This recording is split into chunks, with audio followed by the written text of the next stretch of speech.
Welcome to Sigma Tech Learning Hub. I will be your instructor for agricultural science. For this class, we are going to be taking our exercises from the ExamGuide app. If you don't have the application already installed on your device, I will want you to download the app in order to follow along in this class. ExamGuide is the leading educational app that helps students prepare adequately for various exams like UTME, post-UTME, WEAC, GCE, KCPE, IJMB, JUPEB, Cooperative, BECE, JSCE, NCEE, NECO, to mention a few. You can download the app from www.examguide.com or Google Play Store. Please subscribe to our channel and turn on the notification bell to be updated on new videos. Ready for today's class? Okay, let's get started. In the part 1 of this topic, which is roles of government in agricultural development, we stated some of the roles the government plays in agricultural development. And one of the roles stated there was agricultural, or the establishment of agricultural programs and policies. So in this part 2, we're going to focus on these agricultural programs and policies. Now, every government is concerned with providing uninterrupted supply of food to our citizens. And in order for the government to achieve this, or a government to achieve this, the governments have fashioned out some programs and policies in line with the Food and Agricultural Organization, which is FAO, to help develop agriculture. Now, how is this done? Before we go on, we're going to look at some definition of some terms. The first we have is agricultural policies, and the next we have is agricultural programs. We need to understand these terms so that as we go on in the class, it will guide us. Now, what are agricultural policies? Now, this refers to government plans of actions or statements of ideas about what that country wants to achieve through its agricultural sector. What are agricultural programs? Now, these are organizations of what is to be carried out in the future. Now, these programs or these organizations they require some form of evolution, proper preparation, and an execution of these plans. And finally, these programs also have to be evaluated to know if they're actually successful or they have actually failed. Let's now take a look at some of the agricultural programs that have been established by the government. We have what is called the Agricultural Loan Scheme. Now, when we take a look at these programs, we're also going to look at the objective. That's the reason why they were established, or the purpose for which they were established. So the Agricultural Loan Scheme, from the word loan, will tell you that the purpose of this scheme is actually to provide financing for agricultural projects and to also provide some soft loans for farmers, because agriculture is expensive and is capital intensive, and as a result of this, the farmers need to be supported financially. So the purpose of the Agricultural Loan Scheme was to help, or is to help, finance agricultural projects and to also provide soft loans to farmers. We have another program called the River Basin Development Authority, RBDA. And what is the objective of this program? First is to provide irrigation facilities.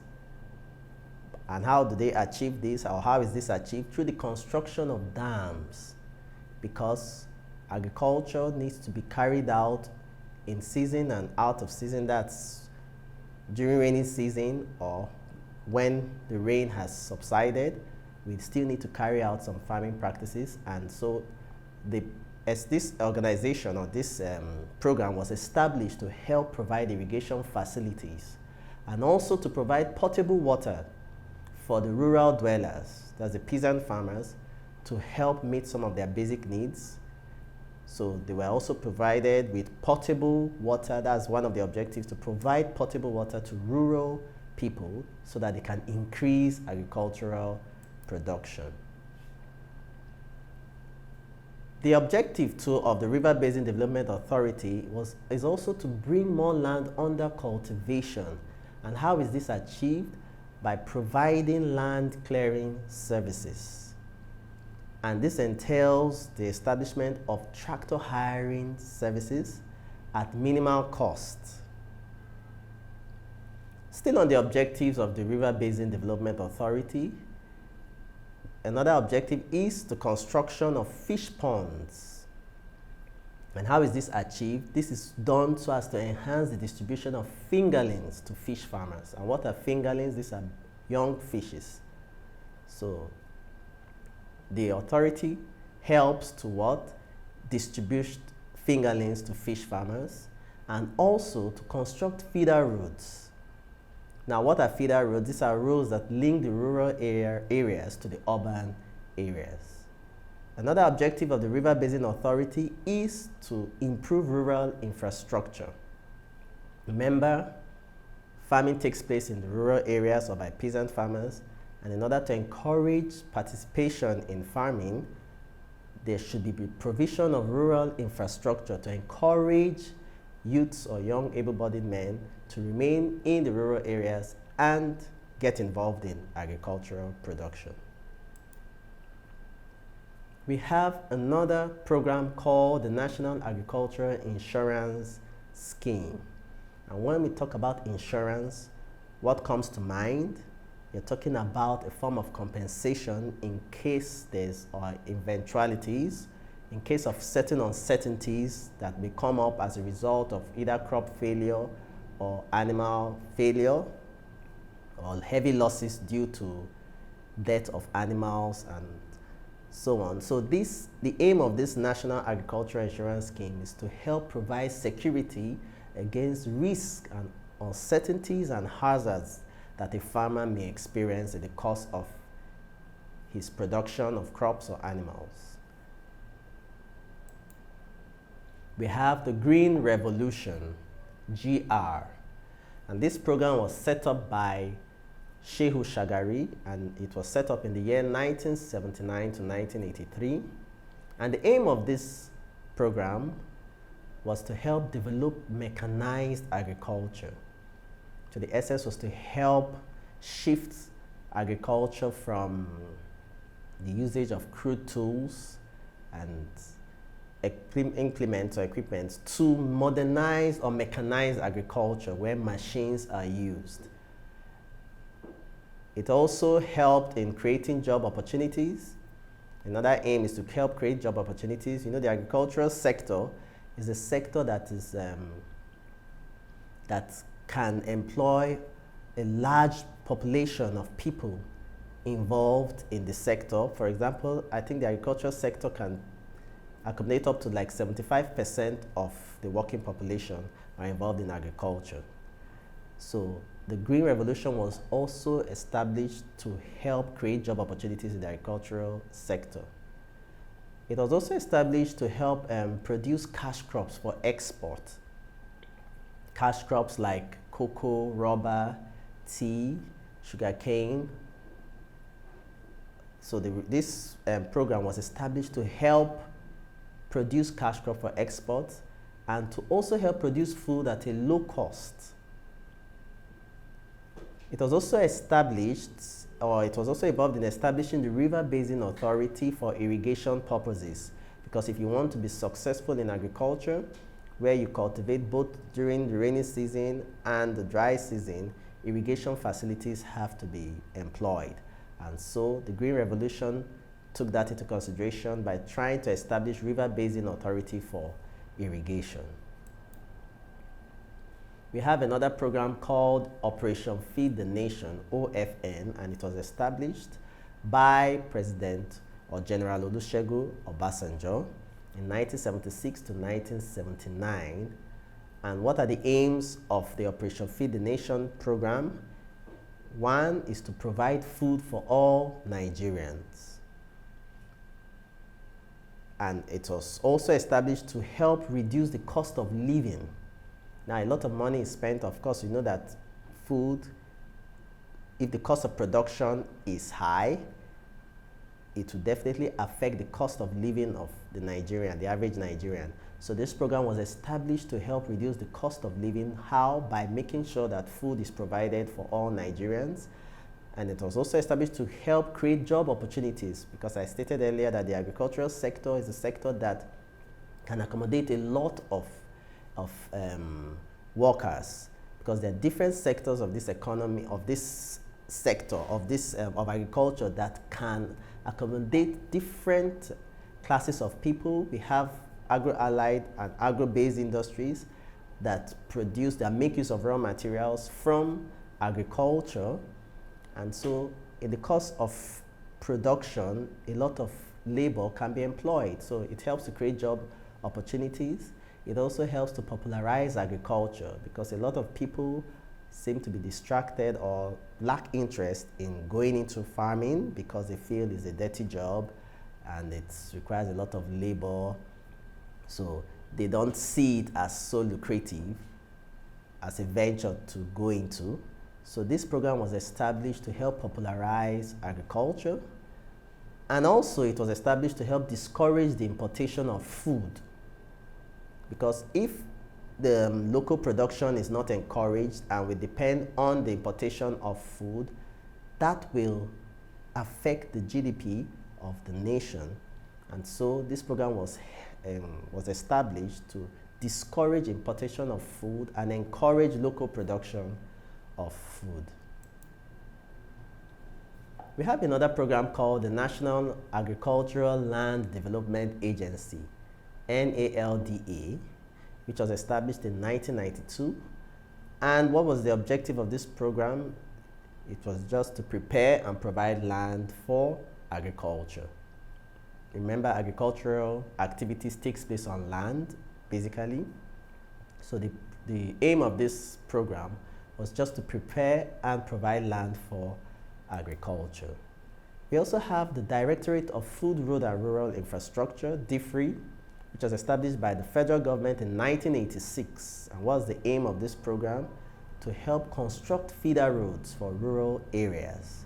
Remember, farming usually takes place in the rural areas, and so when production is done, we need this crop produce or from the farm need to get to the urban areas, and so there should be good roads connecting the rural areas to the urban areas. Another aim of this program is to construct agro-service centers. Now, these centers help to provide professional service to the farmers, to also help provide farm inputs like fertilizers and chemicals to the farmers, vaccines too, also to the farmers. So it was established to construct agro-service centers as well. It was also established to provide electricity to rural dwellers, to ensure that electricity gets to rural dwellers so that to make their life more comfortable. And remember, electricity is also needed in some of the processing of agricultural produce. So the program was also established to provide electricity to rural dwellers, also to create employment opportunities. Remember, I said the agricultural sector can accommodate a lot of workforce, because there are different aspects of the agricultural sector that needs human power, labor, to get involved in, or technical know-how, processing, storage, of our agricultural produce into other finished products. It was also established to ensure infrastructural improvement in order to increase the standard of living of rural dwellers. Now, the standard of living of the rural dwellers needs to be improved so that they will be encouraged to remain in the rural areas. So this program was established to ensure infrastructural improvement. What are the infrastructural improvement? Roads, pipe-borne water, electricity. Those are infrastructures. Good road networks too. So this was established to ensure good infrastructural improvement in order to increase the standard of living of our rural dwellers. We have another program called the National Accelerated Food Production Program, which is called NAFPP, which began in the year 1975, and it was established by General Yakubu Gowon. And the objective was to educate farmers on methods of increasing productivity on their land. In order to increase productivity in agriculture, farmers need to be educated, and most of the rural farmers in Nigeria are illiterate. They cannot read and write, so they need to be educated in order to adopt the new innovations or discoveries in modern day agriculture so that they can now increase productivity of their land. We have another program called the National Accelerated Industrial Crop Production Program, NAICPP. And the objective of this program is to also increase the production of industrial crops. Now, when we talk about industrial crops, we're talking about raw materials that are used by agro-based industries. And such raw materials are like oil palm, cashew, rubber, cocoa, sugarcane, tea. So these are some raw materials that are produced, that are used by agro-based industries to make some other finished goods. And so the objective of this program was to increase the production of industrial crops. Agro-service centers. Remember I talked about agro-service centers earlier on, but now we're going to look at it as an entity on its own. It was established by the government as some strategic places. And what's the objective of these agro-service centers? The aim is to supply drugs and vaccines to farmers, to provide expert services to farmers. Farmers need, when they're faced with challenges, they need to be guided, So these centers help to provide expert services to farmers. They also help to provide farm inputs at reduced rates. And of course, the farm inputs are like seeds, chemicals, fertilizers. They also help to supply, or it was established to supply, spare parts for agricultural machines and implements. The Farm Settlement Scheme. This is a program that was set up by the then Western Nigeria in 1959, and its aim was just to encourage rural development. Of course, I said we have rural dwellers and they need to have a good life too. So the environment needs to be developed. They need to have some basic amenities provided for them so that to make their life more comfortable. So it was established to encourage rural development. It was also established to encourage young school leavers to take up agriculture as a profession, because young school leavers are interested in white-collar jobs, and so they feel the agriculture should be from the unschooled or the illiterates. So this program was set up to encourage young school leavers to take up agriculture. It was also set up to discourage rural-urban migration. Now, this has to do with people, the young able-bodied men who could get involved in agriculture, being attracted to the urban areas to get involved in white-collar jobs. And so this was established to discourage rural-urban migration. It was also established to check the land tenure system. Now, the land tenure system in West Africa, West Africa and Nigeria, is faced with the challenge of fragmentation, where the land is, because most of the land is based on inheritance, gotten based on inheritance, and so it's usually shared among family members where it's in fragments, and this affects commercial agriculture. So the Farm Settlement Scheme was established to check the land tenure system in Nigeria or West Africa, and it was also established to help develop mixed farming or to encourage farmers to adopt mixed farming as the best farming method. Now, when we're talking about mixed farming, we're talking about the farmers getting involved in both crop and animal production at the same time. We have another program called the Agricultural Development Program, ADP. Now, this program was also set up by the federal government and the World Bank in the year 1972, and it's aimed at increasing production of export crops. Now, these export crops are like cocoa, groundnut, cola, cotton, etc. So the aim was to increase the production, because once there's an increase in the production of export crops, there will be the generation of foreign exchange earnings. So this program was established to ensure this was achieved, and also to create job opportunities. still in the agricultural sector, which is a sector that can accommodate a lot of labor or workforce. It was also established to help provide clean drinking water, potable water, both for human use and for animals too.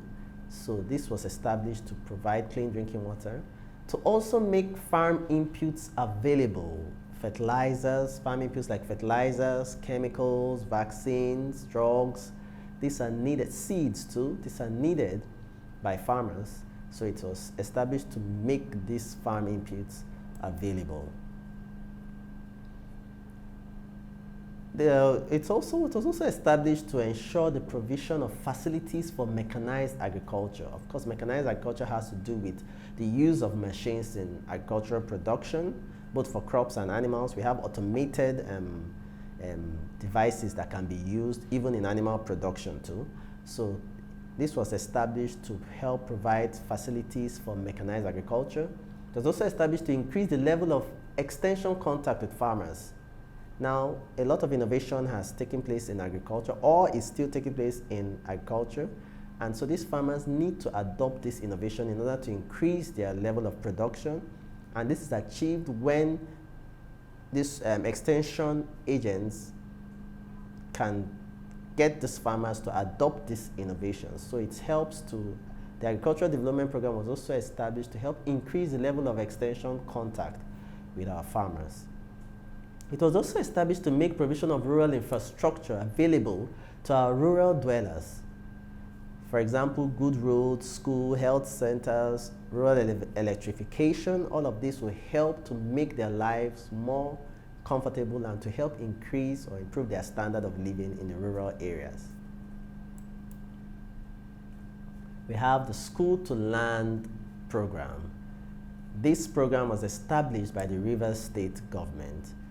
The Rivers State government is a state in the Federal Republic of Nigeria. So this program was tailored to suit their own challenges.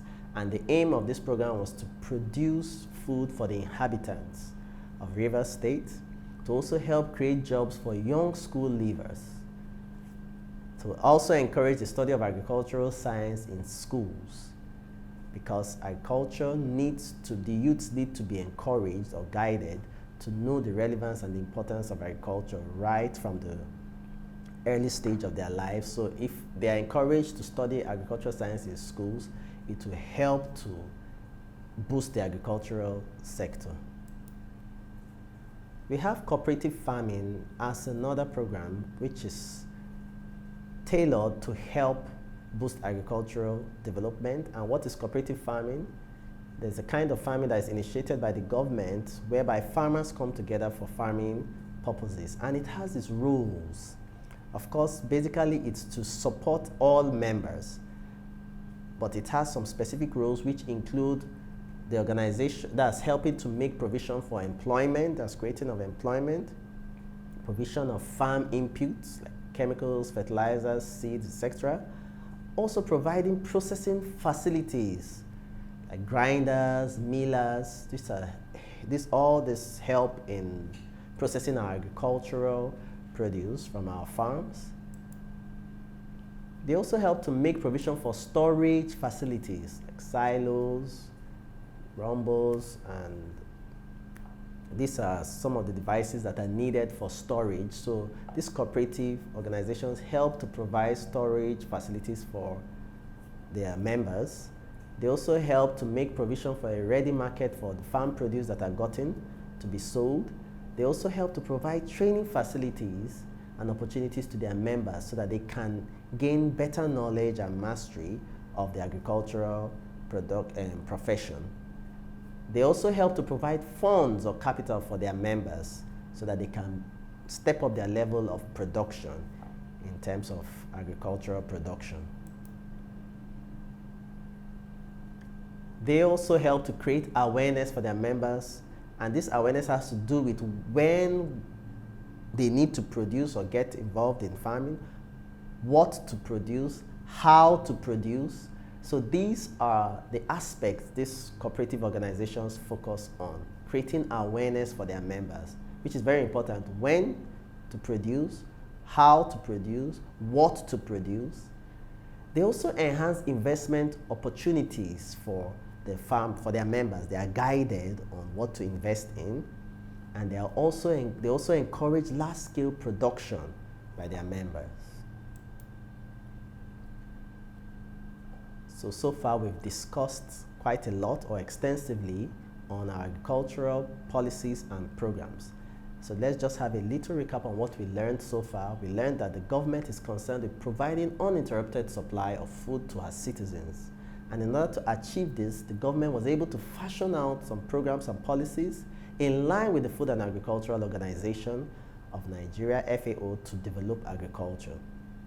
And some of the programs or policies that were established by the government include the Operation Feed the Nation, OFN, Green Revolution, GR, School to Land Program, Directorate of Food, Road and Rural Infrastructure, DFRI, Agricultural Development Program, ADP, the National Agricultural Land Development Agency, NALDA, the National Accelerated Food Production Program, NAFPP, and we also have the National Accelerated Industrial Crop Production Program, NAICPP, to mention a few.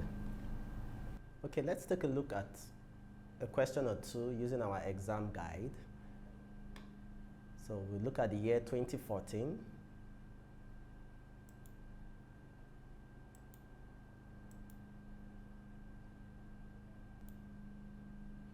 Now the question says, dissemination of new ideas by agricultural extension workers can be effective if they A, work with existing local organizations and leaders, B, supply farmers with needed inputs, C, give financial support to farmers, and D, are politically active. Now we know that some of these programs that were set up by the government, one of their objectives was to also carry information from the research institutes to the farmers. That's an effective extension services provided. So the answer here should be is working with existing local organizations and leaders. That's the ideal answer for an effective dissemination of new ideas by agricultural extension workers. So the answer is A.